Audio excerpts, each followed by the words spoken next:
The following video will contain spoilers for Marvel Avengers Infinity War. What's poppin', my pimples? It's me, Chris. Now, as I'm sure most of you are aware, Stan Lee unfortunately passed away last week, and his influence on the comic industry and even on film and other genres as a whole is astronomical, and it's pretty sad that we lost such a prominent figure. But anyways, I'm going to talk to you about why Marvel Avengers Infinity War is extremely flawed, with the help of science. Now this is just personal taste, but when I walked out of the theater, my first thought was, I really think the post-credit scene should have been Stan Lee in the bus, with none of the kids, because they just all evaporated or whatnot, and he would have turned around and gone, "Hey, where'd all the kids go?" I don't know, that would have been pretty funny, and that was a horrible Stan Lee impression. I'm sorry. But yeah, let's break it down. So first off, Thanos, he's played up to be this very smart, intelligent warlord guy who's been around for a really long time and knows what he's doing. But I really don't think he does. Now, as someone who's lived for such a long time and has vast amounts of power, you would expect him to sort of know what he's doing and to be a pretty smart dude. But Thanos really isn't smart at all. So his big dealio is, oh man, overpopulation. If there's too much people are gonna starve and nobody's gonna be happy. So it would be a lot better if there was only half the people. But that's not how it works, Mr. Thanos. Now, in many countries, rich countries like Japan and Germany, the birth rate is actually declining. And in the film, Thanos gives us his old planet, and he's like, "Oh, my old home planet. It was so rich and prosperous that everyone was happy, but there was just too many people. Oh man, and everyone died in the end because there was too many people." But that doesn't make sense, since, as I previously mentioned, generally when people are more happy and in a better mindset, and they actually have their fundamental needs like food and shelter met, they have less children. In fact, it's the poorest countries in the world that have the highest birth rates, so that doesn't make sense to start off with. So his grand plan to get rid of half the people in the world is to go around the universe, or galaxy or whatever, and collect these 5 special shiny rocks, and put them on a funky glove, and make half the things just go poof.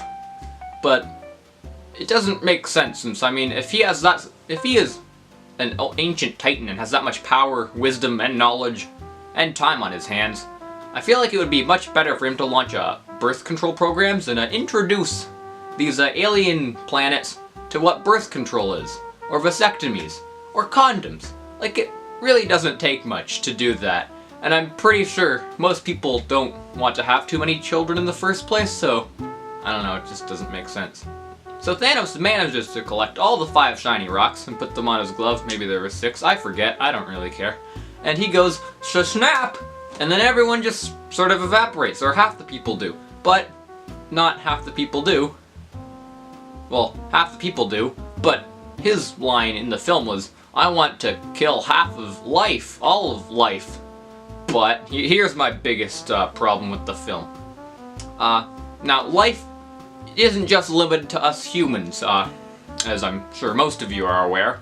In fact, each individual cell in our bodies is each its own living thing. And the many bacteria and viruses that inhabit the planet, those too are also living things. So I feel like those two would also be affected by his snappy snap, as well as the plants. This is where it got really confusing. In the forest scene, we see many people just sort of, evaporate or just disappear altogether. And we see that happen to Groot. But for some reason the trees around him are also completely unaffected.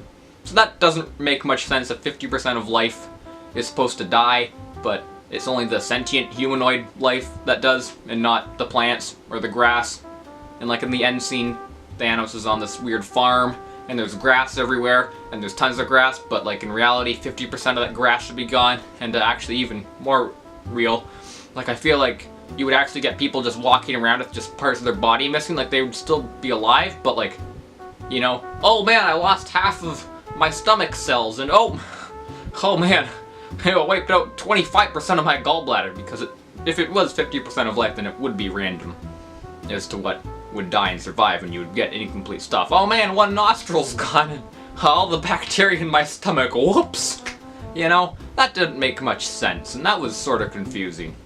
So in conclusion, I think for an ancient like Thanos, it would be much easier to introduce planets to birth control, instead of trying to wipe out half of life, because guess what? When you wipe out life, it just sort of comes back, like, unless you kill all of it, it's still gonna come back to the numbers. Like, if you kill 50% of a population, over time, they'll eventually repopulate, and the population will get to a level that it was before this disaster being Thanos' snappy snap.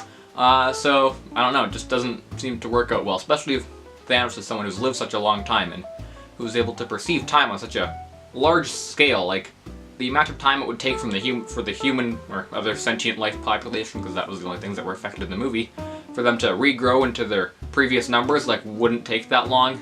So I don't know, it just sort of seems really dumb. Yeah. Yeah, you've been science, Marvel Avengers Infinity War. Ha ha ha. Gotcha. Ha ha.